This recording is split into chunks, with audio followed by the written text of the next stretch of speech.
Bonsoir à tous, bienvenue dans le Ciné-Club d'Isabelle. Merci de nous rejoindre ce soir. Comme vous le savez, aujourd'hui, nous recevons la comédienne et chanteuse Cecilia Canconda. C'est un honneur pour moi, évidemment, de la recevoir parce que je la connais depuis longtemps et que c'est quelqu'un que j'apprécie beaucoup, qui a un immense talent.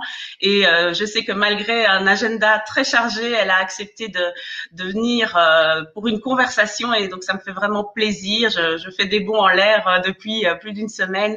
Donc voilà, bonsoir Cécilia. Salut Isabelle.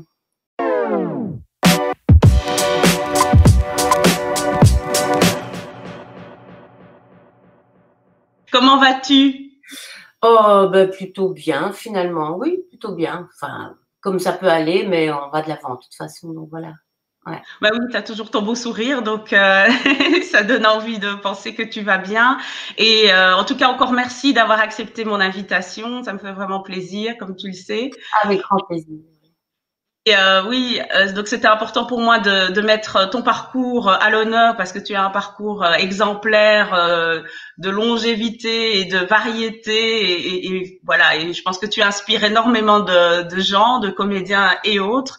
Et donc c'était important pour moi de montrer à ceux qui ne te connaissent pas, s'il en reste, qui tu es, quel est ton parcours, tes façons de penser, tes envies, tes passions, etc.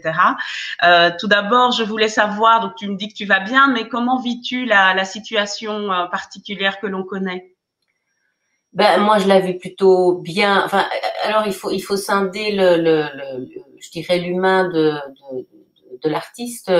Moi je le vis plutôt bien puisque de toute façon on n'a pas d'autre choix, que j'ai quand même un certain âge et que c'est vrai que j'ai aussi été élevée par des grands-parents qui m'ont beaucoup parlé de situations très très complexes et donc j'essaye de faire un petit peu la part des choses, j'essaye d'être positive parce que voilà, j'élève des enfants et je n'ai pas envie, l'environnement est assez morose que pour ne pas en mettre une couche, donc et je suis privilégiée, voilà, je suis en famille, le premier confinement, il y a 4 enfants, donc on était 6 ici, on a un jardin, on est en bonne santé, voilà. Après, l'artiste est assez inquiète de comment on nous traite, parce que c'est vraiment presque de la maltraitance. Je ne comprends pas ce qui se passe. Je viens encore d'entendre ce matin à la radio ce qu'on disait à propos de la culture.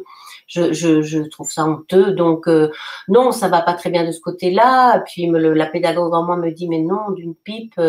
Tous ces jeunes qui ont cette envie, ce désir d'appréhender la société, de se positionner en tant que citoyen, en tant qu'artiste, ils ont ce courage-là. Qu'est-ce qu'on leur donne comme possibilité pour parfaire leur art? Et ça m'emmerde un peu, ça me fout en rage un peu ça.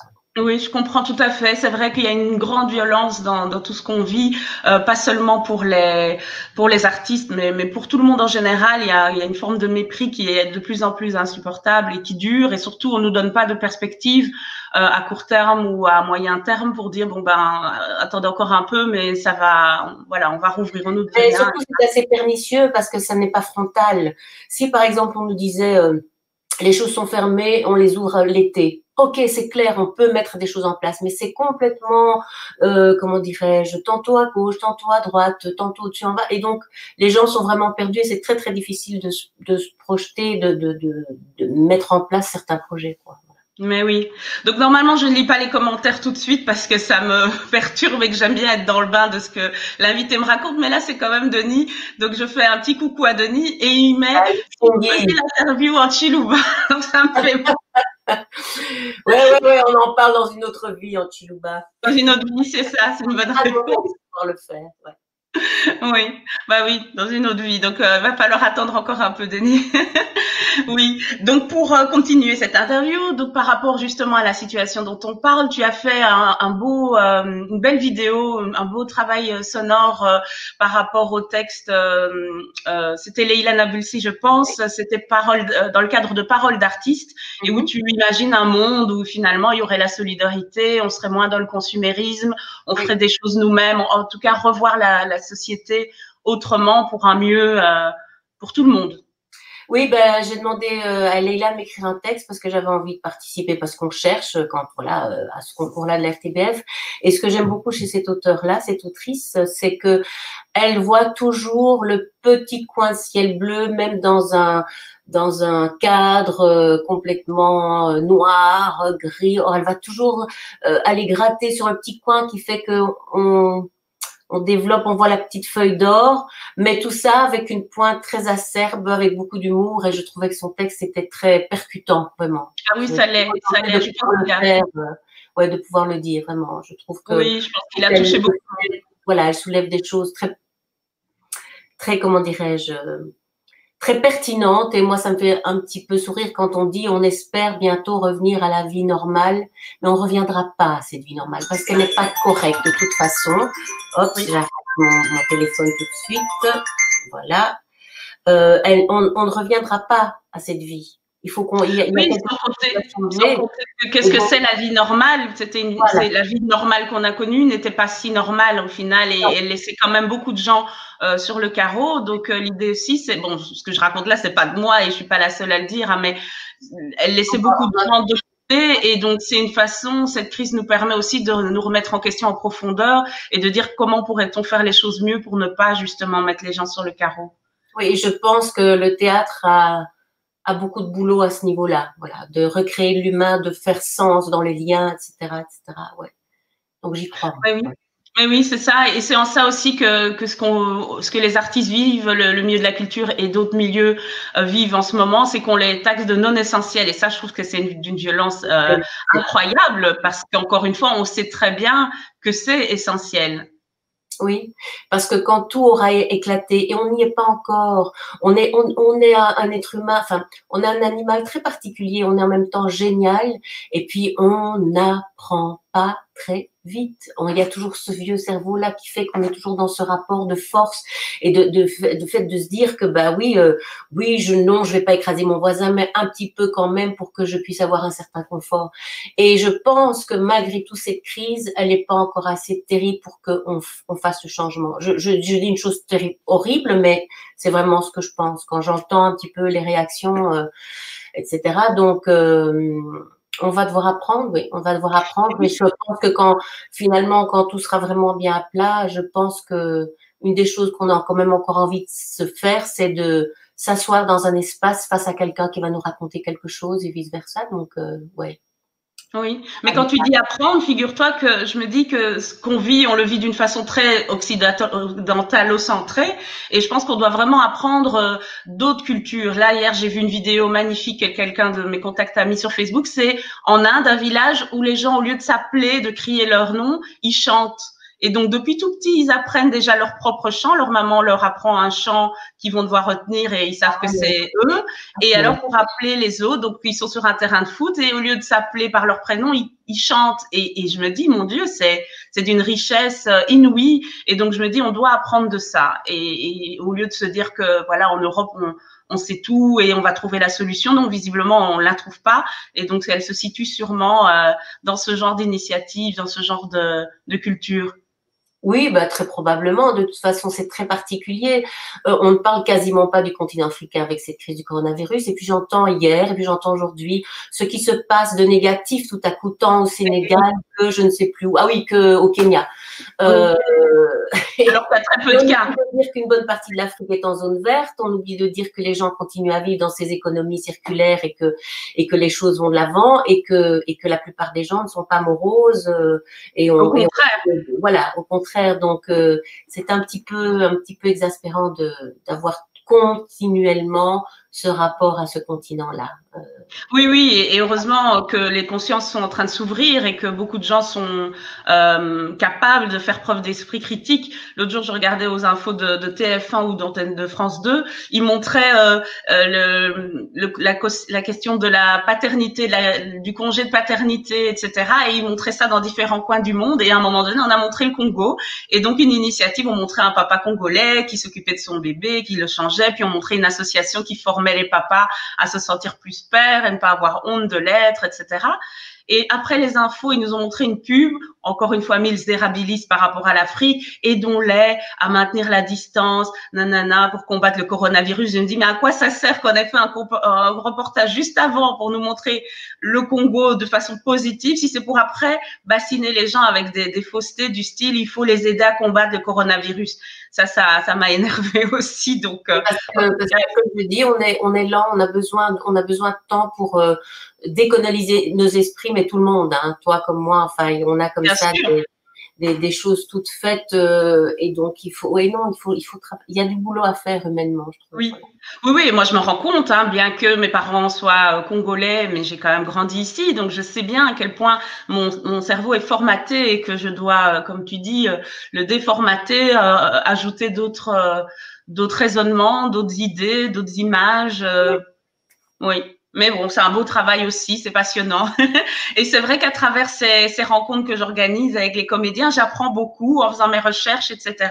Et donc, que ce soit Denis, Marina, toi, Picho, ben voilà, vous avez tous fait un retour en Afrique. Et ça, évidemment, c'est très inspirant pour nous tous. Et ça donne envie oui, d'aller là-bas aussi, de se dire comment est-ce que je pourrais aller là-bas, vivre des choses, vivre dans l'échange et dans la richesse de tout ce qu'on a à donner et à recevoir.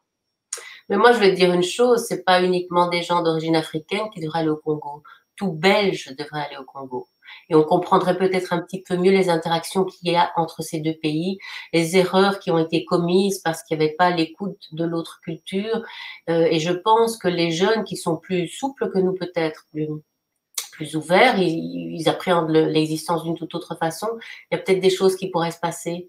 Je trouve que tout Belge devrait aller au Congo, en RDC en tout cas. Oui, oui, j'en suis convaincue et c'est vrai que de toute façon, voyager en général, ça aide énormément à s'ouvrir l'esprit, à acquérir plus d'humilité aussi et de se poser les bonnes questions à plein de niveaux. Donc voilà. Mais si tu veux bien, on va quand même un peu parcourir ton parcours aussi bien théâtral que cinématographique parce que je sens qu'on peut parler 4 heures d'affilée toutes les deux sans problème. Surtout que ça fait longtemps qu'on s'est pas vu, donc. Donc voilà, donc au théâtre, je voulais juste commencer par ton parcours. Tu as étudié à l'IAD, tu as fait des études de théâtre. Comment as-tu eu envie de devenir comédienne? À quel âge est-ce que c'est venu? À quel âge est-ce que c'est venu? Ben, il faut savoir que moi, je viens d'une famille, tant du côté de mon père, donc qui est congolais que ma mère, belge, d'une famille, d'un milieu populaire, et que c'est vraiment la génération de mes parents qui a eu accès à l'université, qui a commencé à étudier, donc qui a quelque part changé de classe sociale. Et donc, il était clair que pour eux, on allait continuer. Donc moi j'ai quand même eu une formation plutôt scientifique, plutôt matheuse. Je pense que, enfin non, je ne pense pas. Je suis sûre mon père aurait adoré que je sois ingénieur agronome, avocate, chirurgien, quelque chose comme ça. Peut-être que ma mère aussi, mais en tout cas, elle nous a donné à toutes les 3 filles la possibilité de faire ce qu'on avait envie de faire, avec quand même l'injonction de le faire bien. Ce qui est bien, oui, ce qui est quand même pas mal. Donc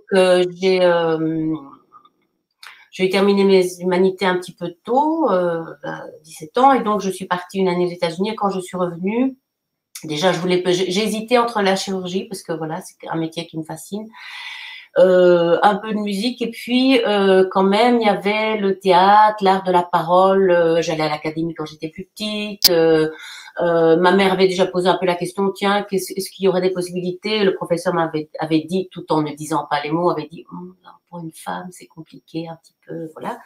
J'avais eu ça, puis je reviens des États-Unis, et il est vrai que je suis inscrite à l'ULB, et en attendant parce que à cette époque-là, l'entrée à l'ULB, ça se faisait en octobre, et moi j'avais des copains sur Louvain-la-Neuve, et donc je savais qu'il y avait un examen d'entrée dans cette école. Et je me suis dit, tiens, voilà, pour m'amuser en attendant mes potes le soir, je vais aller passer cet examen d'entrée. Et à cet examen d'entrée, j'ai rencontré un certain comédien qui s'appelait Claude Évrard, qui travaillait à cette époque-là avec Peter Brook. Et j'ai dit que c'est ça que je voulais faire. Donc je suis rentrée à la maison et j'ai dit voilà, j'ai changé d'avis, et ma mère m'a simplement dit mais tu vas récupérer, à l'époque c'était 11 000 francs belges, tu vas récupérer ton Minerval à l'ULB. Voilà. Oui. Mon Ah papa. là là, ah oui, oui, oui, d'accord, je croyais que, d'accord, oui, 11 000, oui, c'est pas mal. Mais donc, tu as eu une révélation en discutant avec ce monsieur Évrard.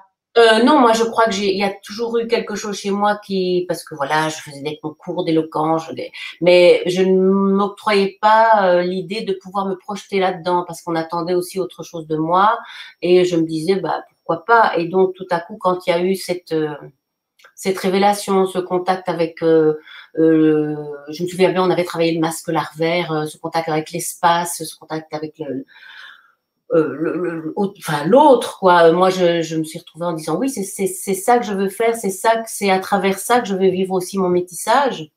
Oui, Il s'agissait aussi de ça. Bon, moi, je suis née ici en Belgique et puis j'ai été vivre petite au Congo et puis je suis revenue ici. À l'âge que j'ai, je suis née dans les années 60, donc ça veut dire que moi, un père noir, une maman blanche, il y en a pas beaucoup de ma génération. Et donc, il y avait quand même toujours ce tiraillement, enfin, qu'ont la plupart des gens, je crois, ou métissés, que ce soit de peau, que ce soit culturellement, ou où est-ce que j'appartiens, toujours un peu le cul entre deux chaises. Et je m'étais dit, tiens, c'est soit la médecine, soit les arts. Il y a quelque chose comme ça où je vais pouvoir enfin, trouver ma voie. Et puis finalement, je me suis lancée là-dedans. Et je dois le dire, et je remercie encore une fois ma mère, et quelque part aussi mon père, parce que il m'a plus pas tourné le dos. Il était fâché, mais il m'a pas tourné le dos parce que je pense que c'était pas facile pour eux, même pour elle qui avait dit oui. Et je les remercie d'avoir osé, d'avoir eu le courage de me donner la possibilité de vivre la vie que j'avais envie de vivre. Parce que je pense pas qu'à 17 ans, enfin à 18 ans, j'avais le courage. Je pense pas que j'aurais eu le courage de leur tenir tête. Je pense que j'aurais peut-être fait ce qu'ils me demandaient de faire. Voilà. Et donc, oui, je je les comprends. remercie. Oui, et puis il y a rien à faire en grandissant, avec la maturité, on se met un peu plus à la place de ses parents et on se dit, bah, ils ont fait avec les infos dont ils disposaient, avec l'éducation qu'ils ont eue. Et donc, c'est vrai que pour un papa congolais de cette génération-là, l'art, C'est c'est encore quelque mieux. chose de saugrenu, quoi. Donc, qu'est-ce que les arts?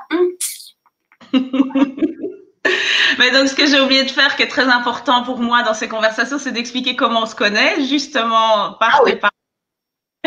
Par tes parents. Donc en fait, ton papa était le parrain de ma sœur Mado. Et donc mes grandes sœurs ont beaucoup joué avec vous quand vous étiez petits, mais moi je vous connaissais pas. Donc en Non. fait, c'est quand les Zap Mamas sont sortis des années plus tard que j'ai flashé. Je vous ai vu moi la première fois sur France 2, donc c'est pour vous dire. Je savais même pas que vous étiez belge. J'étais complètement voilà, j'ai été éblouie. Je me suis dit waouh, c'est qui ces filles, elles sont géniales. Et puis on m'a dit bah non, justement il y a Cécilia Kankonda dedans, la fille de Papa Gilbert. Je dis ah bon. Et donc je devais faire un travail pour l'école. J'étais à Sainte-Véronique à Liège et je devais faire un travail pour le cours de français. Je t'ai contacté pour faire une interview. Et donc c'est comme ça qu'on s'est rencontrés des années après. Et il s'avère que cette même année-là, vous faisiez un concert au Forum de Liège. Donc c'était en 93. Et je me rappellerai toujours parce que franchement, il y avait une ambiance. Vous avez réussi à faire lever tout le forum. Donc c'était pas un public forcément, je dirais facile, des gens plus âgés, machin. Tout le monde était debout, tout le monde chantait, tapait dans les mains. Moi, j'étais vraiment impressionnée. Et c'est vraiment un concert mémorable. J'imagine que tu t'en souviens aussi. Mais bon, vous Oui, en bah, avez. aussi les gens sont très affables, très avec toi, je trouve. Quand même, le public qui est joint est un public chaleureux, je trouve. Et oui, parce que figure-toi, je vais parler de quelqu'un que tu connais bien, c'est Zazie. Je suis allée voir Zazie en concert il y a 3, 4 ans au Forum, justement, parce que je l'avais raté plusieurs fois à Bruxelles. Et c'était pareil. Et je me suis vraiment dit, waouh, le public du Forum est quand même un sacré public, parce que cette énergie-là, je ne l'aurais pas vécue à Bruxelles, j'en suis certaine, en fait. C'est une autre vibration, Bruxelles, ouais. Oui, oui, vraiment. Donc, et c'est là qu'on aborde le thème donc des App Mama. Donc, tu as intégré le groupe des App Mama au début des années 90. Veux-tu nous raconter un peu comment s'est passée cette belle aventure qui a duré plusieurs années? Comment est-ce que ça s'est passé? Moi, j'ai vu 4 apps à la Samaritaine, un petit endroit qui n'existe plus maintenant dans les Marolles, malheureusement.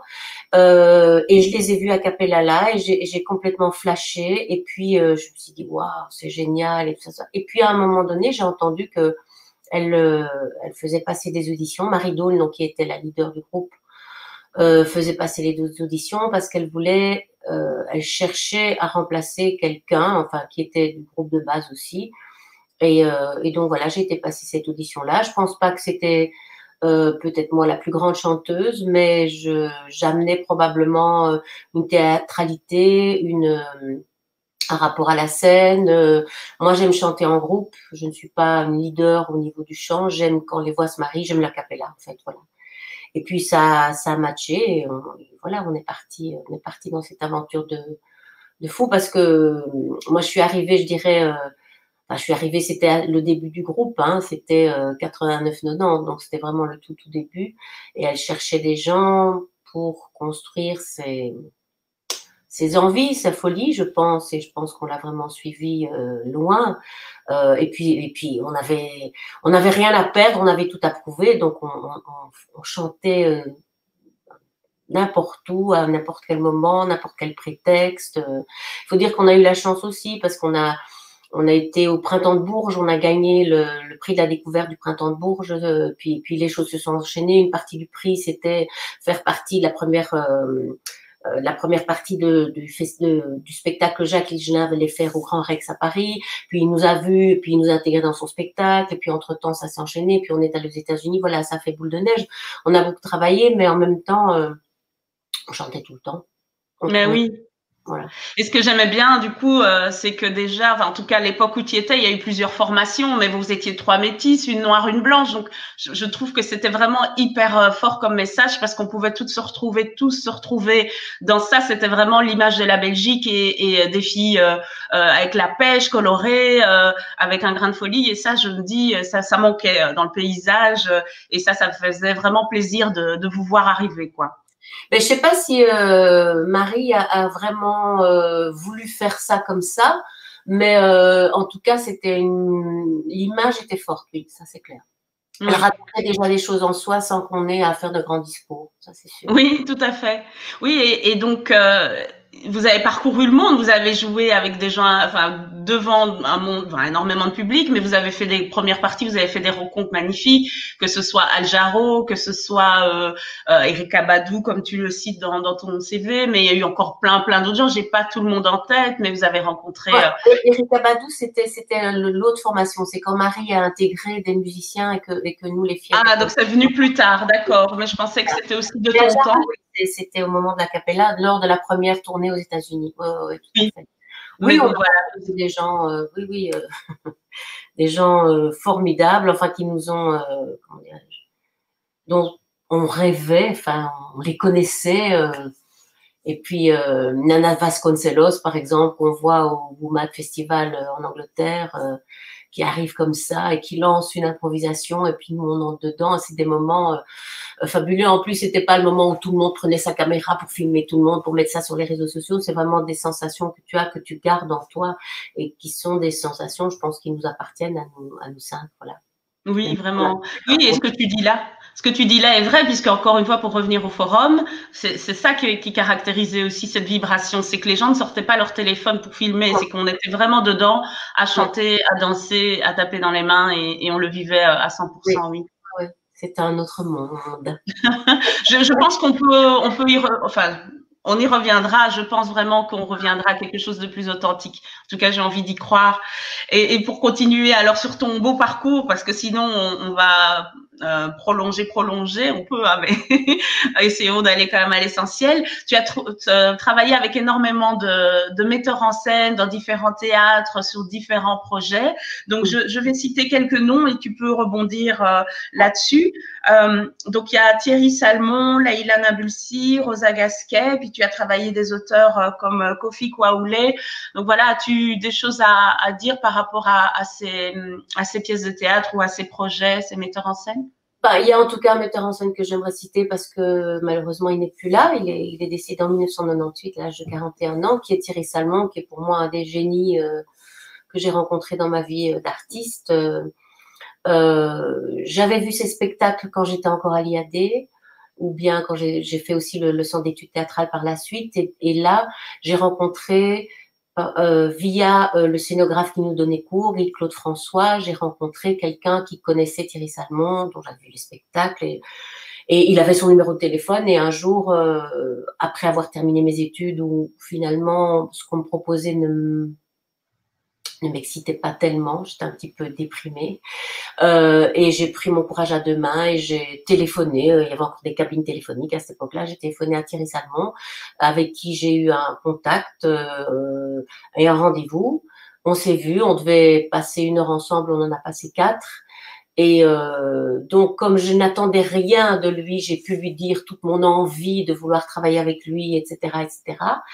Et la parole qui me dit, ben, on se voit bientôt. La chose suivante, c'est au mois de janvier, Serge Rangoni, donc l'actuel directeur du théâtre de Liège, mais qui avait formé une maison de production qui s'appelait CCJ, me téléphone et me dit, ben voilà, tu fais partie de l'équipe de base, on part en janvier en Sicile, on commence à travailler sur les Troyennes d'Euripide en grec ancien avec la musique de Giovanna Marini.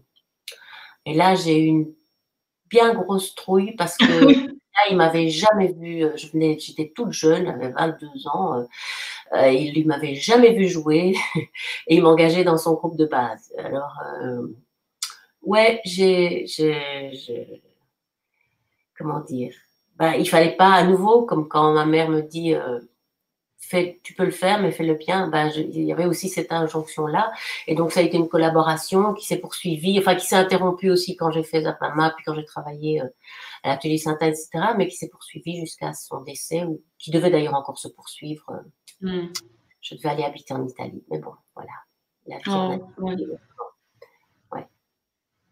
Voilà, donc c'est quelqu'un que j'invite à voir. Enfin, il n'y a pas énormément de choses sur Internet, mais quand même, il y a des traces à la Bellone, il y a des traces, il faut chercher. Je veux dire, c'était quelqu'un qui avait un rapport à l'acteur, à l'art de l'acteur, à l'art de l'espace, comment travailler ensemble qui était assez particulier. Il faut dire qu'il a monté ce spectacle des Troyennes.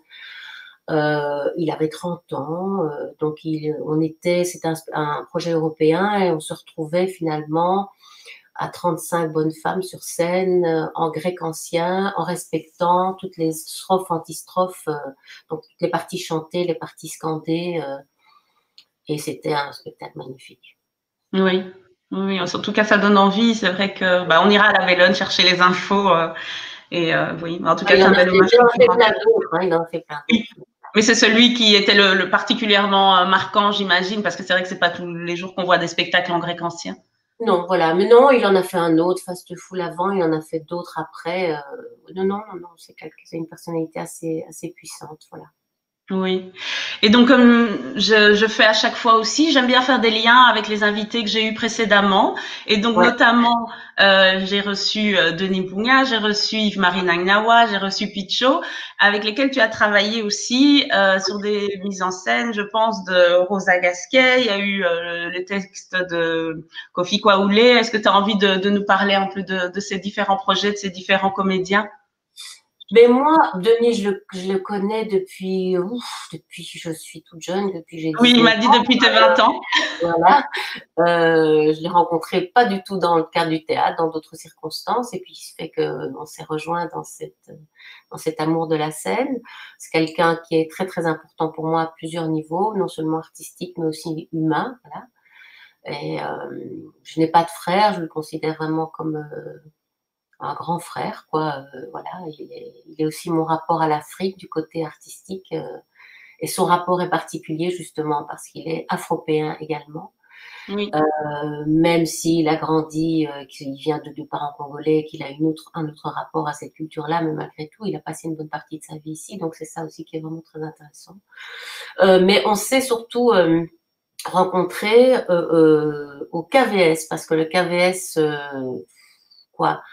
en début des années 2000, a lancé ce projet qui s'appelait Green Light, qui a réuni des gens de la diaspora africaine, des artistes d'origine africaine, qui avaient un rapport assez puissant avec l'Afrique, pour voir comment on pouvait entrer en collaboration, comment on pouvait faire en sorte aussi interroger ce monde-là, voir comment le public d'origine africaine pouvait aussi tout à coup s'intéresser à ce qui se passait au théâtre, etc., etc. faut savoir qu'à cette époque-là, le KVS qui n'était pas dans les bâtiments qu'on connaît, mais qui avait dû déménager à Molenbeek parce que les bâtiments étaient en réfection, avait eu la bonne idée, puisqu'ils étaient à Molenbeek, d'entrer en contact avec les artistes d'origine arabe, alors en tout cas qui avait affaire avec le lieu qui était là, et donc ils s'étaient dit mais tiens, que se passe-t-il au niveau de la diaspora africaine. C'était le moment aussi, ils montaient les travaux de Léopold II, et donc il y avait tout ce questionnement là, voilà. Et donc ils ont créé une cellule qui s'appelait Greenlight, où on était sur des thématiques, on réfléchissait à comment pouvoir créer du lien. Et c'est comme ça que j'ai rencontré, non, Picho, c'est pas vrai, j'ai rencontré au Théâtre Océan Nord. On a travaillé en effet dans une mise en scène de Rosa Gasquet. Oui, c'était Bintou, c'est ça? Voilà, c'était Bintou. Mais après, on s'est vraiment rencontrés aussi dans cette réflexion-là et tout le travail qu'on a pu opérer là. Oui, Yves Marina était dans Bintou aussi. Elle était aussi dans Greenlight. Ouais. Oui, et dans Greenlight, oui. Les deux. D'accord. Bon, bah super. Si tu as envie d'ajouter quelque chose par rapport à des spectacles dans lesquels tu étais, qui t'ont marqué des belles rencontres, je te laisse parler, mais juste après, je te poserai la question justement de la différence entre le travail chez les Flamands et le travail chez les francophones, si on peut schématiser comme ça. Est-ce que tu sens une différence de processus créatif, de manière d'aborder le théâtre, ou est-ce qu'au contraire, ce sont deux façons de faire qui se ressemblent? D'abord, quand on dit les Flamands, les francophones, c'est un petit peu vaste. Moi, oui. je peux témoigner de mon expérience au KVS avec une équipe qui, à cette époque-là, était aussi très dynamique, menée par Yann Gossens. Il y avait quand même une dizaine de personnes qui, au niveau de la dramaturgie théâtrale, réfléchissaient à comment amener une diversité dans leur théâtre, comment être pertinent par rapport à ce qui se passait dans la ville, comment ancrer le théâtre dans la ville. Ça, c'était vraiment quelque chose auquel ils tenaient. Le lien qui s'est fait avec le national vient quand même aussi fort du KVS, etc. L'idée de pouvoir jouer en plusieurs langues, d'aller vers les personnes dans leur langue, de sous-titrer, etc. Ils ont quand même fortement amené ça. Je trouve que oui, c'est quand même une autre façon de faire. Moi, j'ai travaillé sur 2 spectacles là-bas, dont un a été mis en scène par un chorégraphe, danseur, un ancien de Wim van de Kibus, Josef Rouček, pour Zeidenstad, Ville-en-Soi, où on était plusieurs comédiens venant d'horizons très différents, où on travaillait dans sa propre langue. Et donc, il y avait un rapport à nouveau à l'espace, à la voix, au corps, qui en tout cas, moi, m'était familier. Il est vrai, voilà. Parce que pour moi, artistiquement, c'est assez important de pouvoir, de faire en sorte que ces choses-là entrent en interaction, c'est-à-dire une pensée théâtrale portée par une voix dans un corps qui occupe un espace. Voilà. Oui. Et est-ce que c'est lié à ta formation, justement, à l'IAD? Est-ce que c'est quelque chose sur lequel on mettait beaucoup l'accent, ou c'est quelque chose que tu as vécu par toi-même par la suite? C'est quelque chose qui m'a toujours, je pense que j'ai en moi. Et non, c'est pas spécial. Non, c'était une formation assez classique. Après, j'ai rencontré des gens qui m'ont fait réfléchir terriblement. Et puis, le fait de rencontrer des gens comme Thierry Salmon, comme Joseph aussi, de travailler avec des gens du mouvement, oui, bien sûr, ça m'a fait réfléchir et ça m'a orientée. Voilà. Oui. Alors, il y avait le spectacle, donc nous, on s'est retrouvés, bon, on se voyait entre-temps, mais on s'est quand même pas mal retrouvés au Varia, dans le spectacle Le village oublié d'au-delà des montagnes, et c'est là que je fais le lien avec Enrico Salamone. Et donc, c'était une mise en scène de Véronique Dumont, c'était écrit par Philippe Blasborn, et donc vous étiez toute une série de comédiens. Il y avait notamment Brigitte Dedry, avec qui tu avais déjà travaillé plusieurs fois avant. Et voilà, que peux-tu… Donc moi, je disais encore une fois, Enrico, c'est une des plus belles pièces que j'ai vues de ma vie. Donc ça passe juste après L'homme qui de Peter Brook. Donc voilà. Wow. Ouais. C'est vrai que c'est un beau spectacle qui n'a pas eu la vie qu'il méritait, je trouve, pour plein de raisons que j'ai pas envie de m'étaler ici. Mais qu'est-ce que je peux dire de ça? J'aimais le texte, ça faisait longtemps que j'avais envie de travailler avec Véronique Dumont, qui je trouve est une comédienne extraordinaire. C'est une des toutes grandes, vraiment. Et donc, elle nous avait proposé de faire ce challenge à 4, de jouer une trentaine de personnages. Et hop, on a mis on a mis sa casquette, on a essayé plusieurs choses, il y a des choses qui fonctionnaient pas au départ, puis on a tout baqué, on a recommencé et c'était une expérience incroyable de pouvoir donner corps avec différents, des petits éléments, de donner corps à autant de personnages et de pouvoir quand même conserver ce fil et garder l'histoire. Donc c'était une expérience très, très, très ludique, très fun.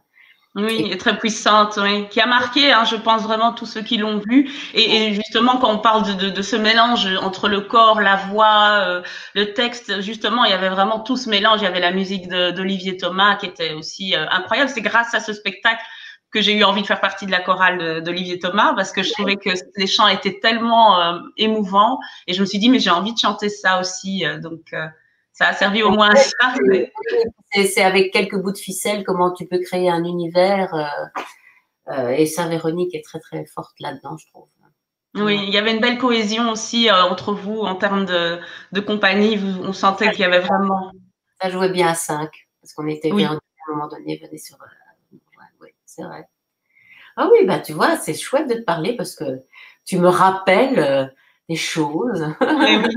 Ben oui, de belles choses, de belles expériences, et c'est ça que j'ai envie de partager aussi aux gens, à tout le monde, ceux qui n'ont pas vu le spectacle, mais qui sachent qu'effectivement il y a des belles choses qui se passent à Bruxelles, au théâtre, et qu'il y a, c'est vraiment important que ça revienne parce que ça peut changer la vie, comme l'expliquait Denis dans la conversation, ça peut changer la vie de quelqu'un, même si c'est une personne dans la salle, c'est important, et je crois qu'il faut vraiment qu'on soit soudés à ce niveau-là pour crier au pouvoir public, voilà, ça doit vraiment revenir. En vrai, pas à la télé. Ouais, mais ce qu'il y a, c'est que moi, je me rends compte, même en parlant, mais en même temps, c'est important pour moi. Et j'ai peut-être eu aussi la chance, c'est que souvent, j'ai été engagée pour qui j'étais, moi, et que c'était pas tellement mon côté métissé qui était mis en avant, et que quand c'était trop ça, moi, c'est vrai qu'il y a des choses que j'ai refusées parce que je trouvais que c'était tellement cliché que moi, je n'avais pas fait ce choix de vie-là pour défendre ce genre de choses-là. Donc ça, c'est vrai que j'ai plutôt orienté. Alors, ma ligne artistique là, alors ça a toujours un prix aussi parce que des fois tu ne travailles pas toujours puisque tu refuses certaines choses, mais bon voilà, c'était un peu un choix. Oui. D'où l'intérêt d'avoir plusieurs casquettes.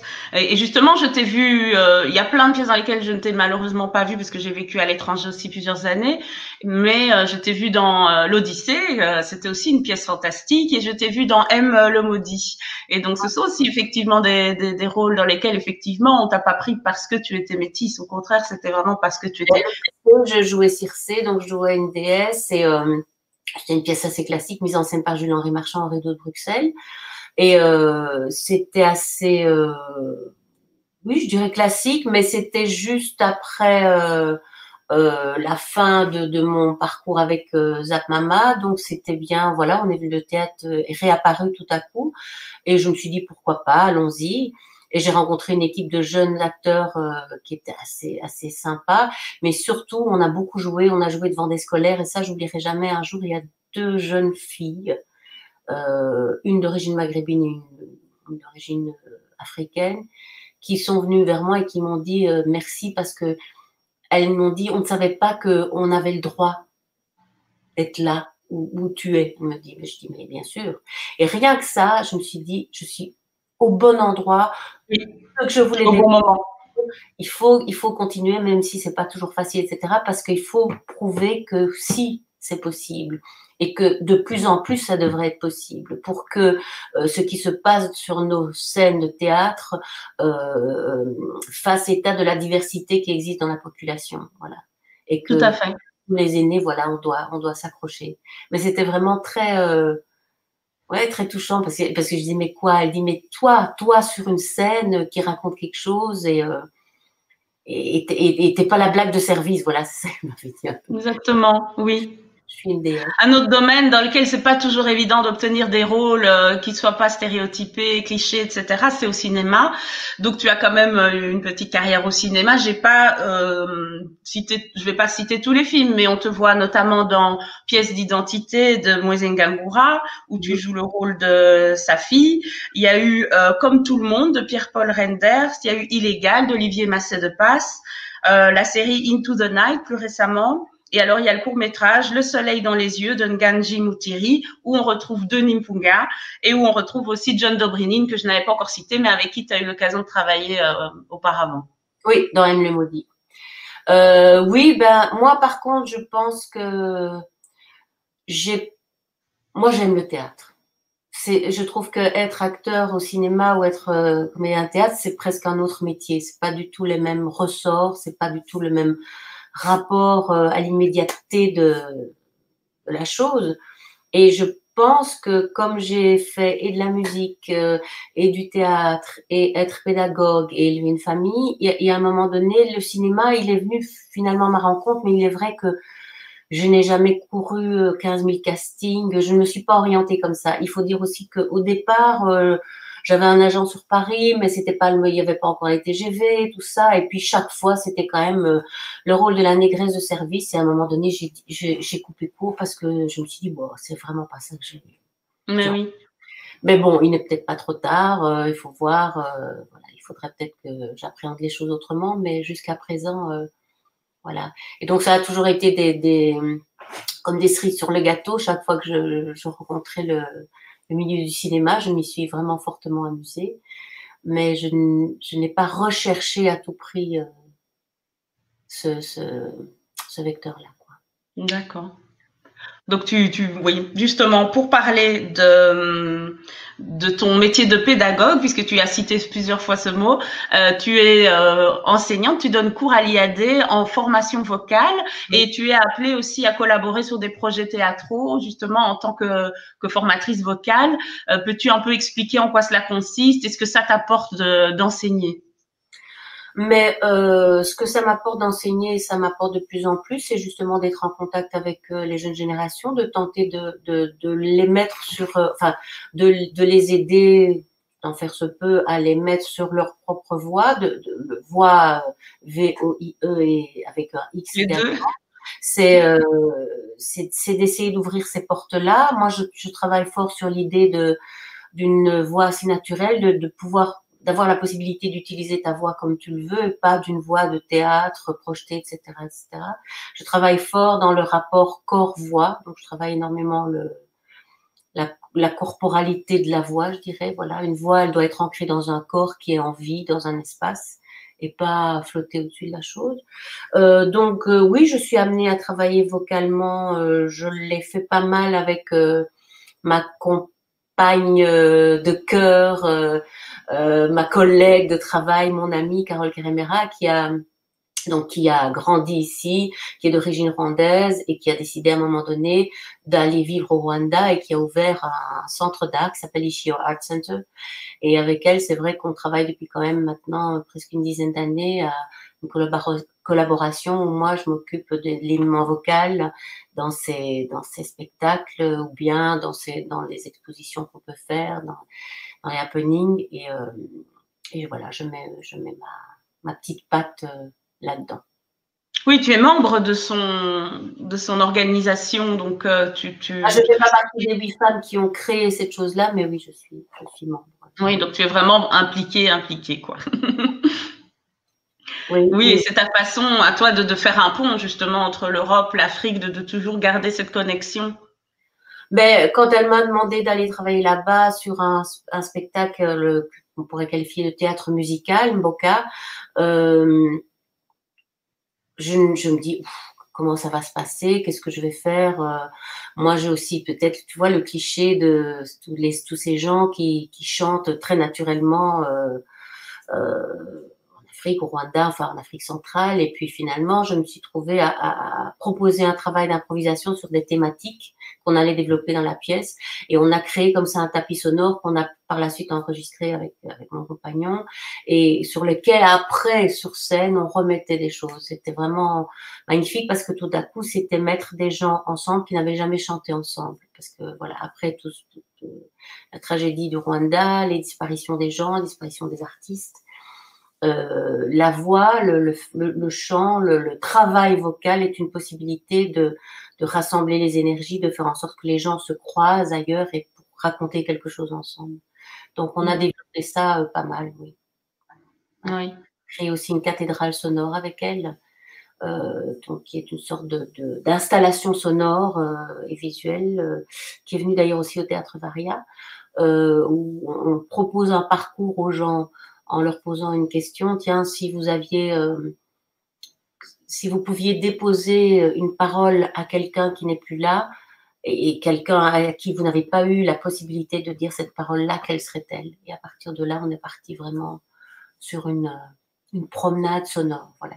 Ah oui, donc c'est puissant quand même, hein, ça vient toucher quelque chose d'extrêmement intime et puissant, et j'imagine que ça devait être émouvant d'écouter toutes ces paroles. Oui, oui, oui, et surtout parce que les gens partaient souvent en impro, on faisait des impros presque d'une heure sur une thématique que je lançais, et puis au moment où j'avais la sensation qu'il y avait quelque chose qui arrivait, ben, je les réorientais, mais quand je parle de ça, on était des fois 15, 16, de 75 ans à 16 à chanter ensemble, et ce sont des moments très riche. Alors après, comment est-ce que tu fais pour faire en sorte qu'artistiquement ça tienne la route? Ça, c'est encore un autre travail, mais la matière était très riche. Ah oui. Et donc c'est quelque chose que tu aimerais continuer, que tu aimerais faire aussi éventuellement dans d'autres pays? Est-ce que tu as des envies par rapport à ça?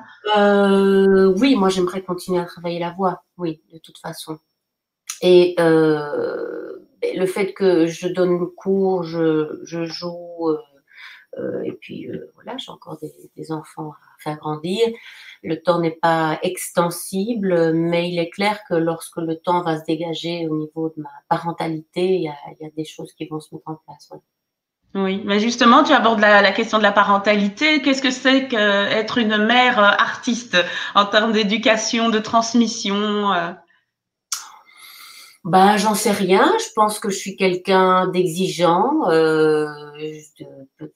Voilà. Qu'est-ce que c'est que la transmission?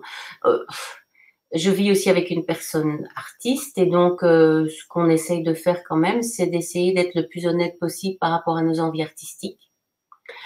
Il est vrai que moi, à un moment donné, puisque nous avons 4 enfants, moi j'ai fait le choix aussi de pouvoir élever ces enfants et pas de les mettre toujours à gauche, à droite. Donc ça a été un choix. Il y a des gens qui me diraient c'est une obligation, oui et non. Ça a été vraiment un choix. Et je le regrette absolument pas, parce qu'ils m'ont fait grandir, ils m'ont amené aussi à être l'artiste que je suis. Ils m'ont rien pris, ils m'ont quand même ils m'ont pris un peu du temps, ils me prennent du temps, mais en même temps, ils me donnent autre chose. Je leur dis toujours, c'est pas que j'ai dû partager mon cœur en 4, mon cœur il est plus gros parce que vous êtes 4. Oh. Et ça, vraiment, je les remercie de ça, voilà. Même si des fois j'ai envie de les pendre. C'est ça, je comprends. Mais en tout cas, moi, tes enfants, je les trouve super. Hein. Je pense que vous avez fait du bon travail. Franchement, quand on revient chez vous, il y a toujours une bonne ambiance, on est toujours bien accueillis, et voilà, tes enfants sont super. Donc, je pense que tu peux quand même. Ils m'ont appris des choses qui me servent aussi presque dans mon métier de pédagogue, c'est-à-dire que c'est vrai que c'est une grande fratrie, mais en même temps, je peux dire que je suis la maman unique de chacun. Donc, je suis, comment dirais-je, c'est jamais la même chose. Si je veux être honnête et essayer d'aller vers qui est chacun, alors évidemment, il y a une base, on fait pas ci, on fait pas ça, enfin, moi, je pense que c'est mieux de faire ci, faire ça, mais en même temps, ils sont vraiment, enfin, on est tous uniques, en fait, voilà. Oui. C'est impressionnant de voir à quel point. Oui. Avec la même, entre guillemets, éducation. Oui, oui. Oui, ils sont venus à des moments différents de vos vies aussi, donc forcément, il y a des adaptations, il y a des variations. Bien sûr, oui, oui, tout à fait. Et puis, on vient déjà avec quelque chose. On ne vient pas, je ne sais pas d'où on vient et on repartira, mais on vient de quelque part avec déjà une certaine luminosité, une luminosité particulière, il n'y a rien à faire. Donc, fatalement, moi, je vais jamais être la même, enfin, personne, je pense, si on est un peu honnête vis-à-vis de soi. Et est-ce qu'il y a l'un ou l'autre qui a des envies de parcours artistique? Il y en a pour qui il y a une évidence, oui, mais peut-être qu'il va étudier la biologie marine, j'en sais rien. Voilà. Par contre, je pense que enfin, moi, ce que j'essaie de transmettre, c'est l'idée de vivre sa vie de façon artistique. Et ça peut se faire dans tous les métiers, je trouve qu'il y a des artistes qui vivent leur vie artistique comme des banquiers. Donc voilà. Ouais. C'est marrant ce que tu me dis là. Je retrouve, je ne sais pas si tu connais le chanteur Abraham. C'est le fils de Clémentine Sélarié qui est chanteur et il a 1000 professions aussi. C'est un mec génial. Et en fait, je pense que c'est ça qu'il a reçu comme éducation aussi. Sa mère lui a dit, enfin leur a dit, ils sont trois, il faut vivre de façon, dans tout ce que vous faites, il faut être artiste. Donc, quelle que soit l'activité, quelle que soit la tâche, il faut le vivre de façon, ouais, artistique. Et donc, je pense qu'ils étaient très conscients de ça. Mais je sais en tout cas que moi, c'est une ligne de vie qui me permet de quand même rester, parce que je crois que je suis une bluesy dans le fond, du fond, vraiment. Mais ça me permet de rester en connexion avec la vie de façon évidente et perpétuelle. Je peux pas l'expliquer autrement.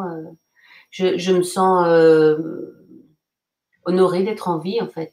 Et, et l'art me permet d'aller vers cette vie-là tout le temps. Et vraiment, ouais, je suis contente. Ah, c'est super. Là, même si c'est pas tous les jours évident, mais je suis vraiment contente. Vous êtes bien trouvé avec Leïla Nabulsi, du coup, parce que vous avez la même façon d'appréhender la vie, toujours voir le verre à moitié plein, voir un peu la lueur de lumière dans tout. J'essaye en tout cas, oui. Oui. Et je voulais te demander, est-ce que tu lis en ce moment? Est-ce que tu as un conseil lecture ou une envie particulière en termes de lecture? Mais oui, enfin, j'ai envie de citer des gens parce que je viens d'aller, j'ai quand même pu participer au Festival des Récréatrales. Ah, De c'est façon, vrai? Ouagadougou, et j'ai pu y aller avec le dernier spectacle qu'on a créé avec Carole Caramera. Waouh! On a monté un spectacle qui s'appelle Murmure sur un texte d'une Nigériane qui s'appelle Zainabou Diallo, qu'on a adapté parce qu'on a participé avec le théâtre de la Poudrerie de Sevran à cette possibilité de jouer en appartement. Donc c'est vrai qu'on a créé ce spectacle en petite forme et on l'a joué là-bas dans les cours, donc ces fameuses cours des récréatrales. Et là, j'ai rencontré quelqu'un que je connais déjà bien, mais que j'apprécie beaucoup, qui est Felwine Sarr, qui est un économiste, philosophe, politologue, musicien, et qui a écrit un tout petit bouquin que je conseille à tout le monde de lire, qui s'appelle Habiter le monde. C'est une sorte de réflexion philosophique sur comment aborder les choses différemment. Voilà. Et qu'il est temps de le faire, et que l'Afrique n'a aucun retard et n'a aucune honte à être où elle est, mais il faudrait qu'elle prenne son destin en main, je dirais. Et puis l'invité de ces récréatrales cette année était Léonora Miano, autrice d'origine camerounaise et qui vit maintenant au Togo. Et elle vient de sortir un bouquin qui s'appelle Afropéa, que je vais commencer à lire, que j'ai acheté mais que je n'ai pas encore commencé, qui est une réflexion sur justement un petit peu nous, Isabelle. Oui. Ce que nous sommes, nous, des Afropéennes. Oui, tout à fait. En tout cas, merci pour tous ces belles paroles, voilà, toutes ces réflexions. Cet échange était vraiment riche. Est-ce que tu as envie d'ajouter quelque chose ou de faire passer un message? De faire passer un message. Ouf, c'est pas fort. Je crois qu'il faut tenir bon. Je crois que le temps va aplanir certaines choses, et j'ose espérer qu'on ne va pas être assez con que pour, en général, humainement parlant, qu'on va pas être assez con que pour tomber dans le ravin. Mais que si on y tombe, finalement, est-ce si grave? La planète s'en remet. On va se relever, oui, qu'on va se relever. Mais oui. Très bien. En tout cas, encore merci pour cet échange qui était vraiment riche et inspirant. Je suis vraiment très contente qu'on ait pu le faire. Ouais, Et vraiment, je conseille à tout le monde de continuer à suivre le parcours de Cécilia. Et voilà, si on va lire les commentaires après, hein, comme on fait toujours. Merci, je vois que ça défile, mais on va les lire. Et en tout cas, merci à tous ceux qui nous ont suivis. Ça fait toujours plaisir. Et Cécilia, on se dit à bientôt. N'hésitez pas à me suivre donc sur Facebook, YouTube et Instagram, et je vous fais plein de bisous. Au revoir Cécilia, merci. Ciao. Ciao.